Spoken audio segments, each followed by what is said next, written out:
Excellency, the Ambassador of the European Union, High Excellency Henriette Geiger, members of the diplomatic corps present within our midst, cabinet secretaries. I believe CS Ogamba is on the way. He's joining us shortly. Let me pass apologies from CS Oparanya, who was with the president in Mumias yesterday, could not get a flight back in time. The earliest flight he could get is midday. Let me also pass apologies from the Zambian ICT Minister, Felix Mutati, who could not make it here because he did not get approval from the Zambian head of state due to an ongoing constitutional review exercise in that country. And also CS Hannah Wendot, who had to accompany a visiting dignitary to the Masai Mara. Governors here present, Governor Lusaka of Bungoma, my sister Anne Waiguru of Kirinyaga, Governor Otichilo of Vihiga. In equal measure, let me pass apologies from Governor Anyang' Nyong'o, who was to be here with us, but he sent me a text this morning indicating he couldn't make it due to a funeral, but he has sent Professor Wanyande to represent him. I don't know if Professor Wanyande is within. Yeah, welcome. Principal secretaries present. I've seen Principal Ismail from State Department of Special Programs. Leaders from government and the private sector, distinguished development partners, leadership of various professional groups, representatives of the media, and other public interest groups.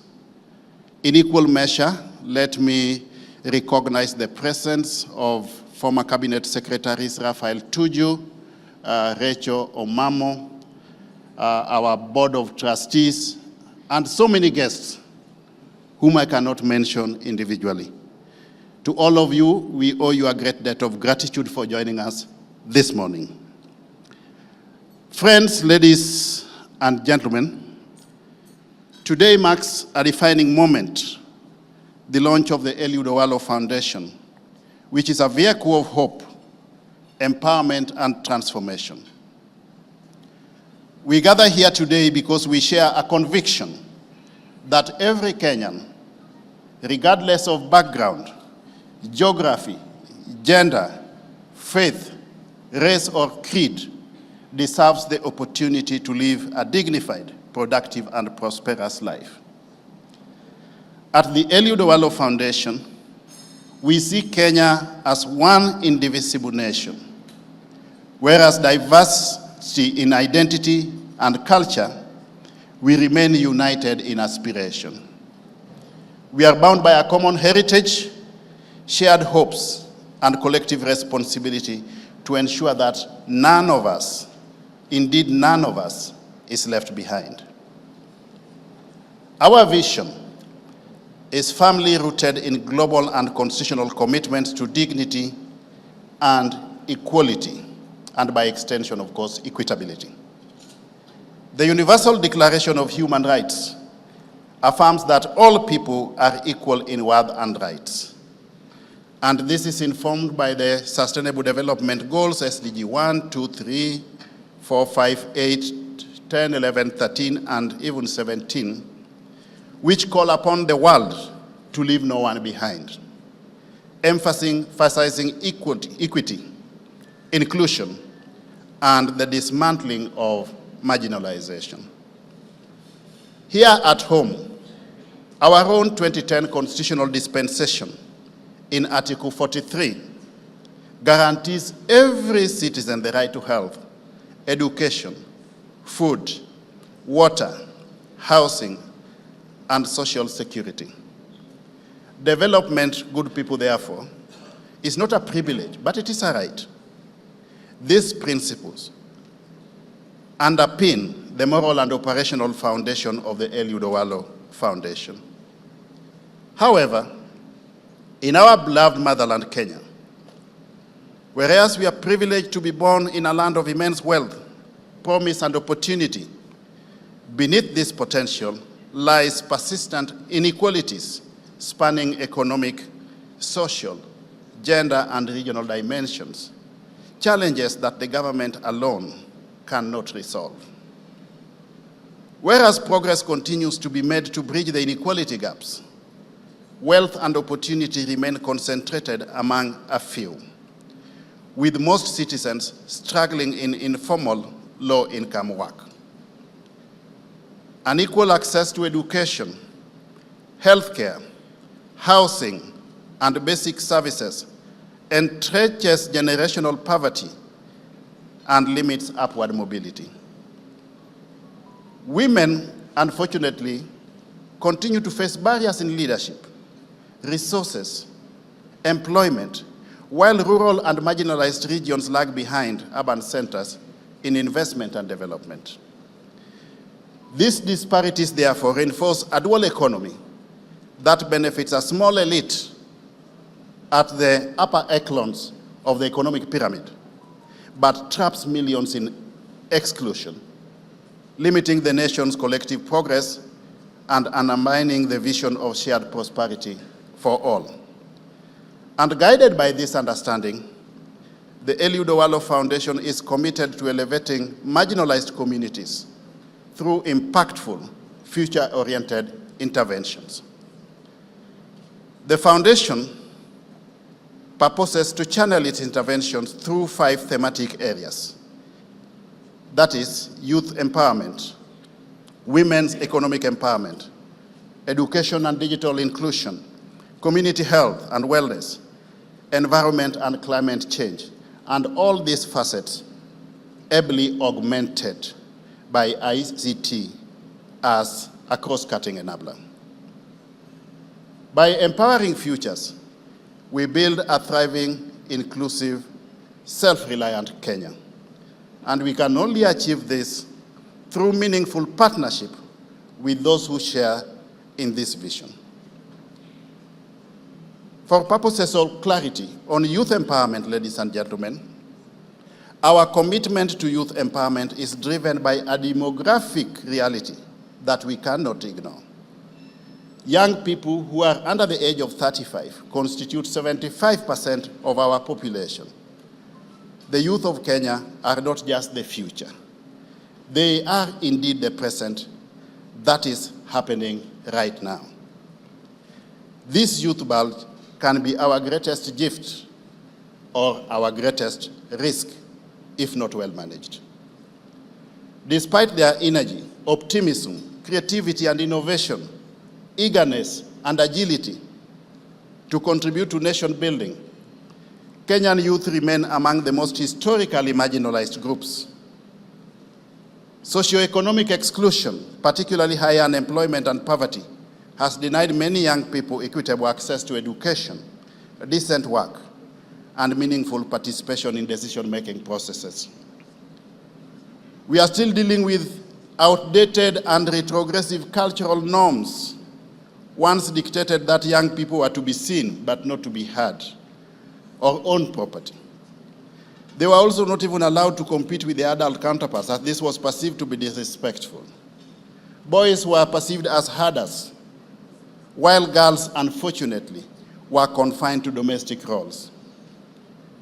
The girl child suffered even greater exclusion and discrimination.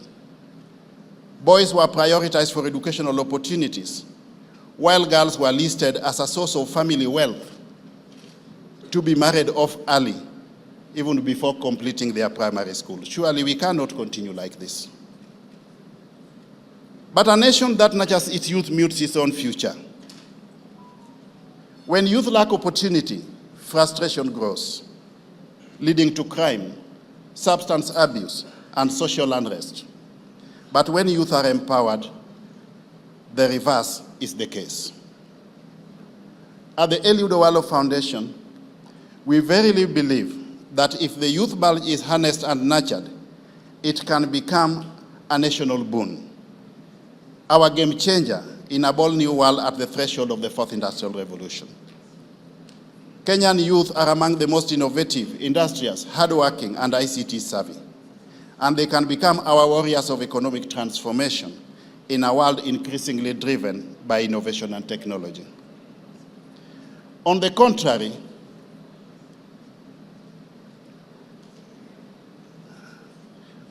if we neglect, exclude, and marginalize our youth, their energy, innovativeness, and industry can be a ticking time bomb that can explode into chaos, unrest, and disaster.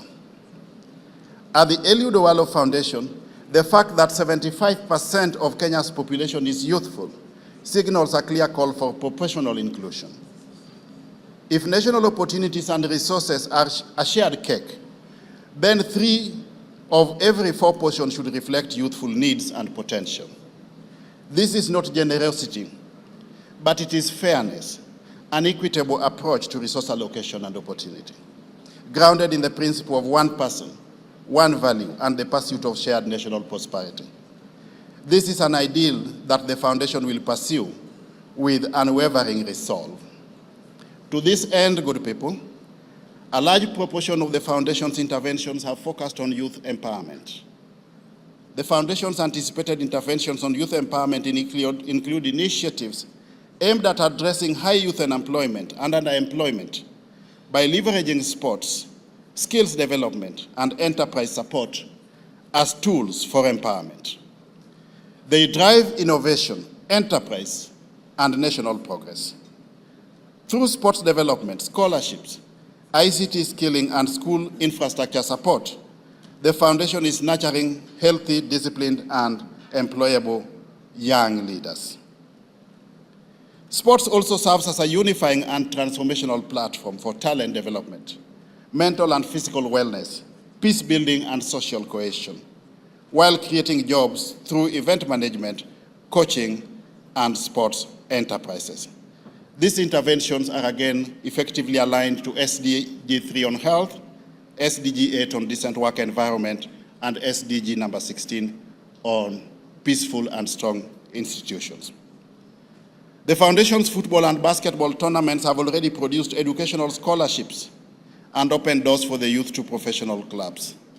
We have supported major sporting teams, Gor Mahia, AFC Leopards, Kakamega Homeboys, Nzoia Sugar, Shabana FC, Vihiga United, the Kenya national men's basketball team, the Morans, the ladies team, the Lioness, just to mention but a few.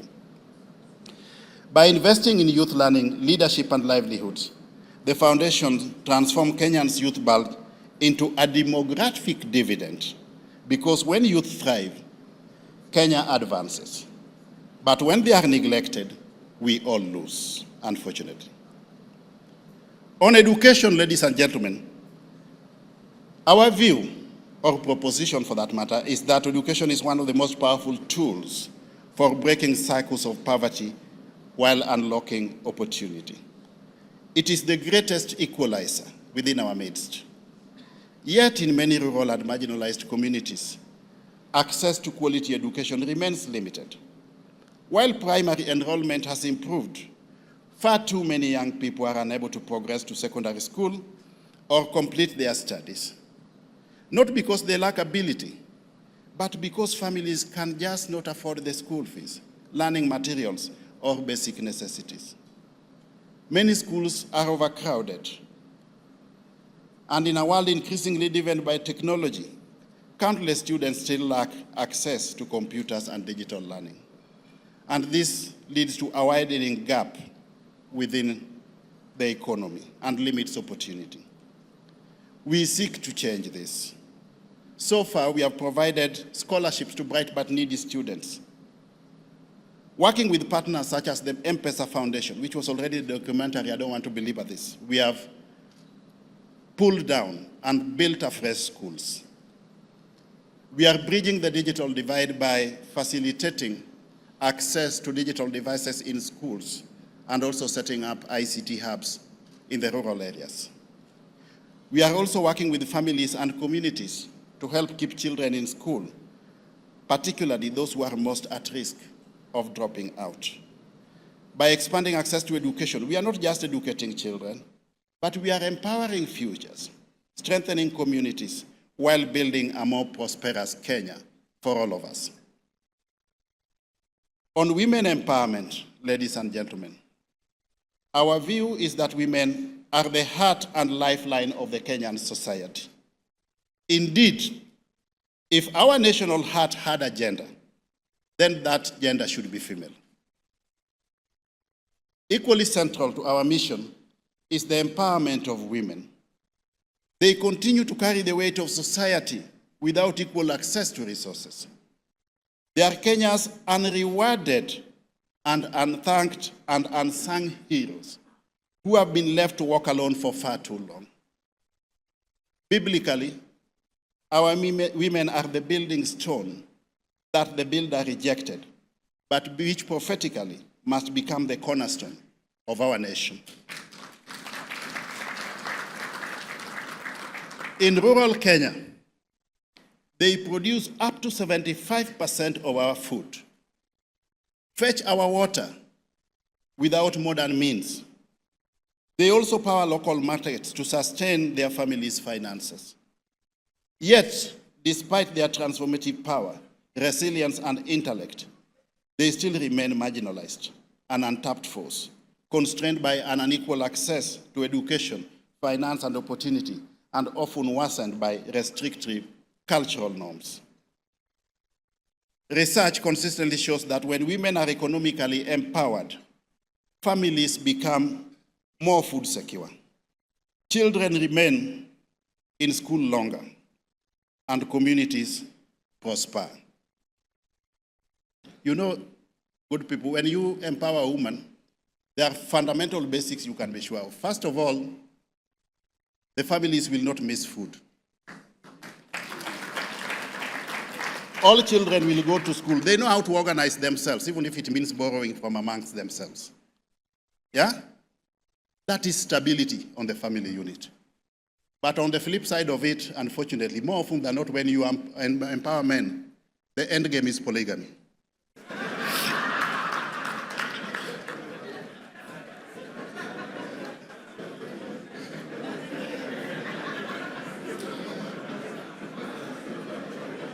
The foundation has therefore taken deliberate and strategic efforts towards women's financial inclusion, where so far we have facilitated the formation and strengthening of 29 sub-county women's circles spread in different parts of the country. We have also facilitated basic skilling in areas such as financial literacy, credit access, and enterprise development for various women groups. Among some of our direct interventions, that was already in the documentary, we managed to mobilize 1 million shillings for our women's circle at Riatkolemo Market. We gave direct funding to a women's circle in Awendo, 1 million shillings again. Yeah. And we are now moving to the next level of ensuring that all these women whom we have considered into circles, we manage to get for them seed capital as a prerequisite to enable them sustainably get involved in meaningful business. When women rise, households and communities rise, and Kenya as a country rises. On health access and promotion, health, in our view, is the foundation of life, productivity, and national development. And without it, there can be no development or progress. Kenya continues to face serious health challenges, especially in rural and underserved areas where HIV, malaria, and maternal and child mortality remain leading causes of illness and death. Poor infrastructure, high medical costs, and limited health awareness further restrict access to care. The foundation has responded to this by bringing healthcare closer to the people, by facilitating medical camps in different parts of the country. In fact, now we are going to the next level to acquire mobile clinics which can facilitate provision of health services moving from one region to another. I learned from my elder brother, Raphael Tuju here.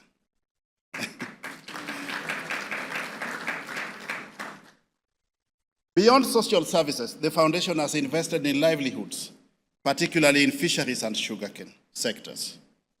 The blue economy alone supports over 10 million Kenyans, while sugarcane farming sustains up to 400,000 smallholders, and while benefiting over 6 million people indirectly. And by strengthening cooperatives, improving market access, and modernizing value chains, we aim to shift communities from survival to sustainable prosperity.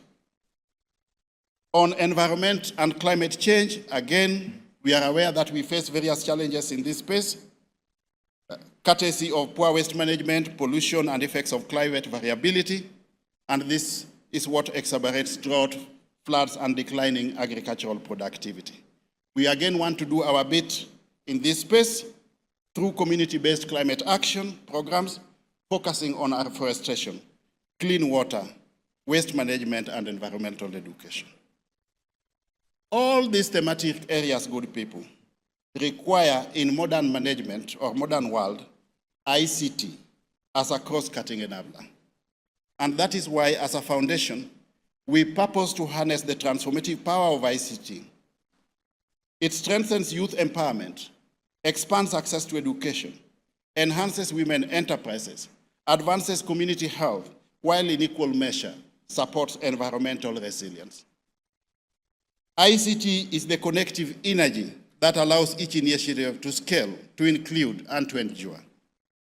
Kenya, like much of Africa, has progressed through what we call the ICT era, an age of connection where the priority was expanding broadband, digital access, and basic infrastructure.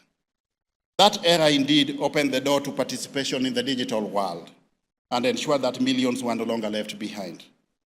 But today, as we move forward, we are entering a new phase, the era of intelligence.